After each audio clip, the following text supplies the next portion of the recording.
Bonjour et bienvenue à tous, que Dieu vous bénisse. Nous vivons actuellement une période qui suscite beaucoup d'émotions, surtout si vous avez des enfants. 3 septembre, Royaume-Uni. Les garçons sont retournés à l'école aujourd'hui. Ils sont généralement assez robustes et ne font pas de bêtises, mais ils sont rentrés en larmes. Ils doivent faire face toute la journée. S'ils tournent la tête, c'est une semaine d'exclusion obligatoire. Ils doivent utiliser le système à sens unique, évidemment, et s'ils sont surpris à ne pas le faire, ils sont exclus. 3 personnes ont été exclues aujourd'hui parce qu'elles ont oublié et se sont trompées de chemin. Elles n'ont droit qu'à une demi-heure pour déjeuner, mais elles doivent faire la queue en silence pendant 20 minutes et lorsqu'elles entrent, elles sont déplacées sous la menace d'être exclues et doivent être de retour dans leur local au bout de 30 minutes ou deviner ce qui se passe. L'exclusion. Donc, pas de déjeuner. C'est la seule pause qu'ils ont. Devinez ce qui se passe s'ils parlent en classe. Devinez ce qui se passe si le moindre uniforme est défectueux, même si nous ne pouvons commander qu'auprès d'un seul fournisseur et qu'ils ont 4 semaines de retard. Le parent ajoute que les enfants qui n'arrivent pas à l'école avant 8h30, ainsi que ceux qui sont vus en dehors de l'école avant 8h30, sont également exclus. Cette situation est d'autant plus absurde qu'un seul bus a été prévu pour toute l'école, de sorte que de nombreux enfants doivent se rendre à l'école à pied.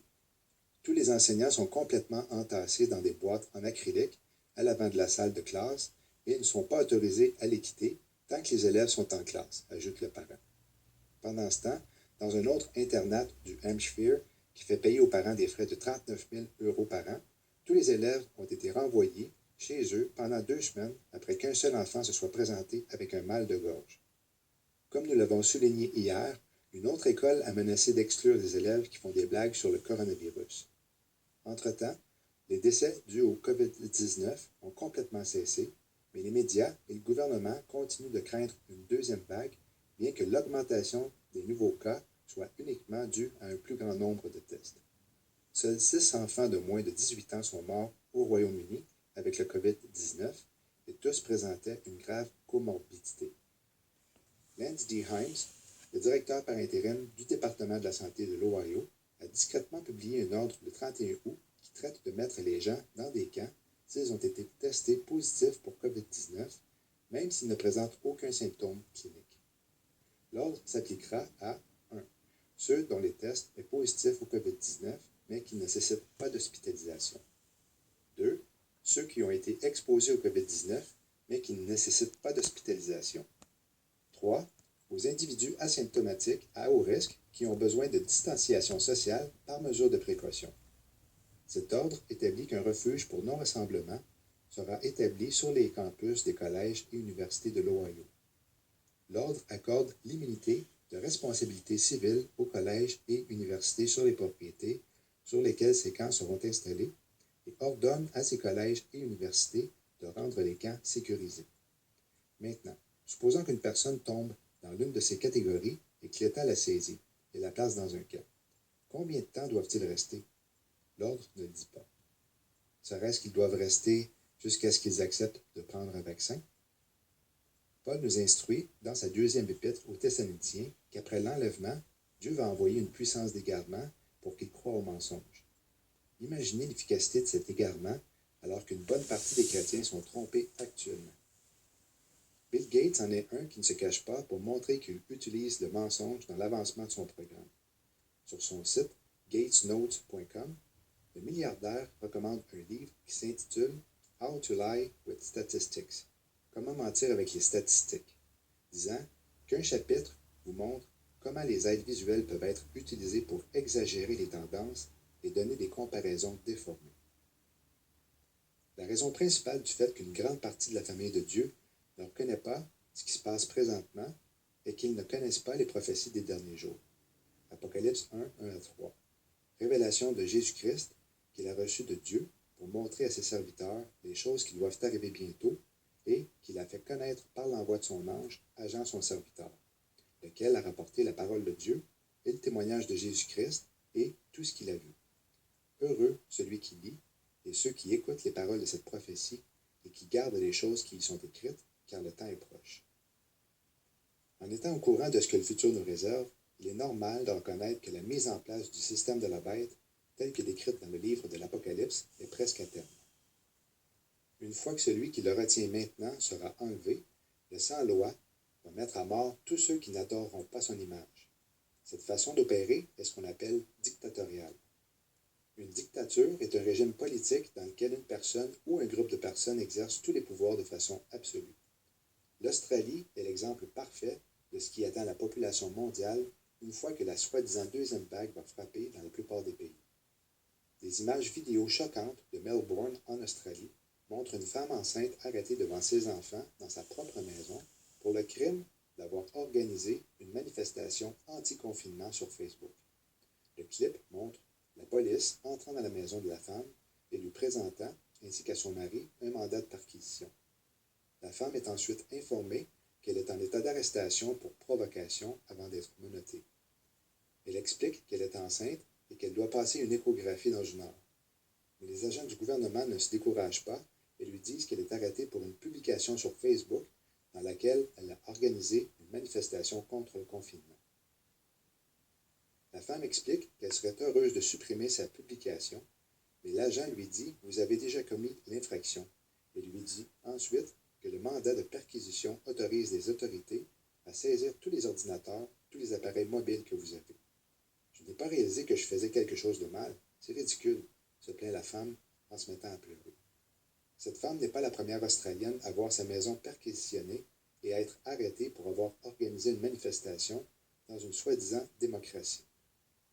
La police de Melbourne a également annoncé qu'elle utiliserait des drones de surveillance pour attraper les personnes qui ne portent pas de masque et poursuivre les voitures qui circulent à plus de 5 km de chez elles.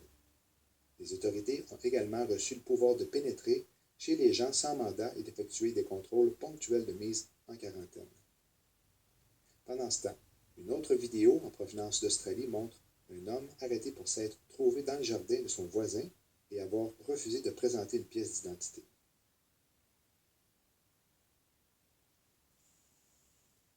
En voici une dernière dans l'État de Victoria, en Australie. La police défonce la porte du domicile d'un homme pour le mettre en état d'arrestation pour incitation à désobéir aux ordonnances des autorités après avoir dit sur les réseaux sociaux qu'il participerait à une manifestation. Grâce aux lois sur le coronavirus, la liberté est officiellement morte en Australie.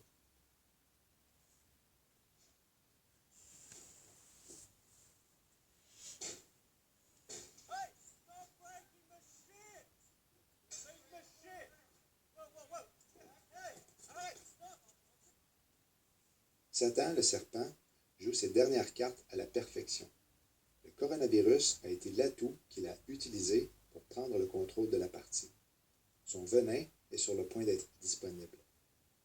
Le vice-président Mike Pence a déclaré que les Américains pouvaient s'attendre à ce qu'un vaccin contre le coronavirus arrive bientôt. Une demande urgente a été envoyée aux États en vue de la livraison du vaccin contre le coronavirus d'ici le 1er novembre. Et Donald Trump s'en réjouit certainement.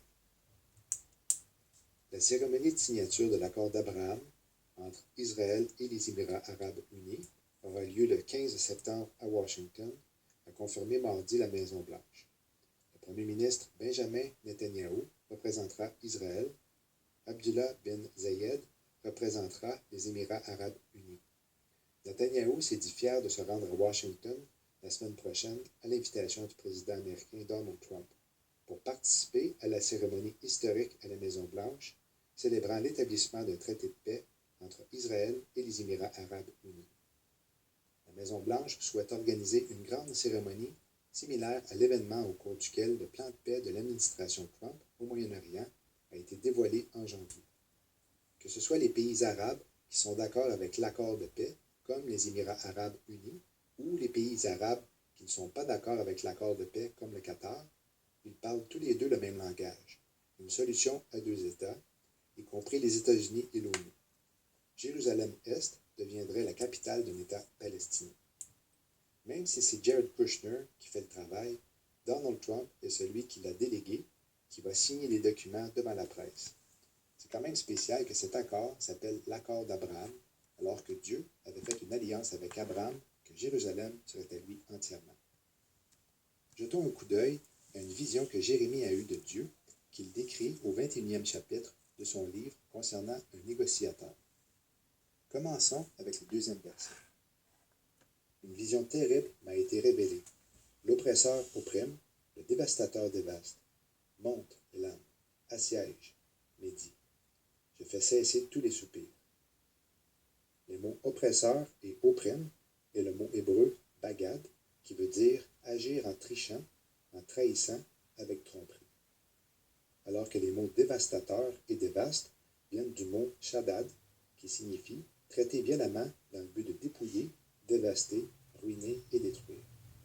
Est-ce que le traité de paix, qui est sur le point d'être signé, serait celui que l'Antéchrist va confirmer et rendre plus fort après l'enlèvement de l'épouse de Christ? Est-ce que ce traité serait celui qui amènera une ruine soudaine qui va surprendre les habitants de la terre, contrairement à l'épouse de Christ qui veille? Pour ce qui est des temps et des moments, vous n'avez pas besoin, frères, qu'on vous en écrive, car vous savez bien vous-même que le jour du Seigneur viendra comme un voleur dans la nuit, quand les hommes diront « paix et sûreté », alors une ruine soudaine les surprendra, comme les douleurs de l'enfantement surprennent la femme enceinte, et ils n'échapperont point. Monte, Élam, mot ancien pour l'Iran. Monte est le mot Allah, dans le but de réveiller, remuer, agiter. Assiège est le mot Tsour, pour attaquer, prendre les armes, cerner et entourer. Alors que Med était un ancien peuple iranien qui vivait dans une région du nord-ouest de l'Iran. Dieu est celui qui va inciter l'Iran à prendre les armes et attaquer après que l'oppresseur est opprimé et que le dévastateur est dévasté. La division de Jérusalem qu'Israël approuve va nécessairement amener une malédiction sur elle. C'est la raison pourquoi Dieu agiterait le peuple iranien si, encore une fois, le traité en question est celui qui est utilisé par l'oppresseur du deuxième verset. L'Iran est celui qui fournit les armes à ceux qui en veulent à Israël et qui sont à ses frontières. Le traité de paix qui n'inclut pas l'Iran pourrait très bien déclencher le psaume 83, qui inclut les pays à la frontière d'Israël. Daniel 8, qui parle de l'attaque des États-Unis sur l'Iran, serait par la suite plus que probable, puisque les États-Unis sont un allié d'Israël. Suivrait Ésaïe 17 et la destruction de Damas venant d'Israël. Apocalypse 18 et la destruction des États-Unis serait ensuite plausible. Jérémie 50 et 51 sont deux chapitres qui décrivent la destruction de l'ancienne et de la Babylone actuelle, c'est-à-dire ce qui semble être les États-Unis.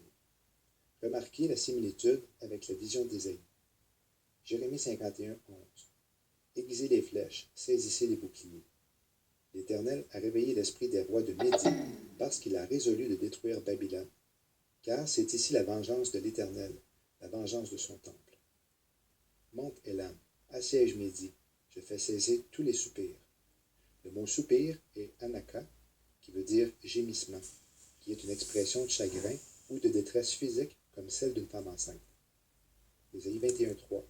C'est pourquoi mes reins sont remplis d'angoisse, les douleurs me saisissent, comme les douleurs d'une femme en travail. Les spasmes m'empêchent d'entendre, les tremblements m'empêchent de voir. Mon cœur est troublé. La terreur s'empare de moi. La nuit de mes plaisirs devient une nuit d'épouvante. Jérémie 51, 28 et 29. Préparez contre elle des nations, les rois de Médie, ses gouverneurs et tous ses magistrats, et tout le pays de sa domination. La terre s'ébranle et elle est en travail, car les desseins de l'Éternel contre Babylone s'exécutent pour faire du pays de Babylone un désert sans habitants. Les sensations de lourdeur sont de plus en plus présentes pendant le dernier et le troisième trimestre d'une femme qui porte un bébé. Il est donc normal de ressentir une variété de malaise et de douleur. Le grand jour approche et vous sentez l'excitation grandir.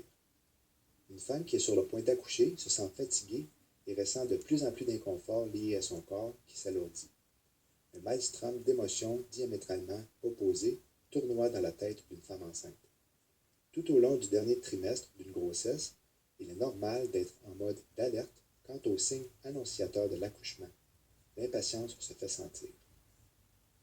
3 ans se sont écoulés depuis le grand signe dans le ciel d'Apocalypse 12, décrivant une femme enceinte. Cet événement unique, extraordinaire, s'est déroulé le 23 septembre 2017.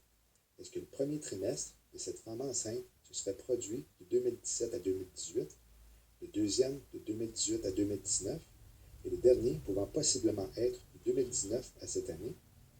Apocalypse 12.2. Elle était enceinte et elle criait, étant en travail et souffrant des douleurs de l'enfantement.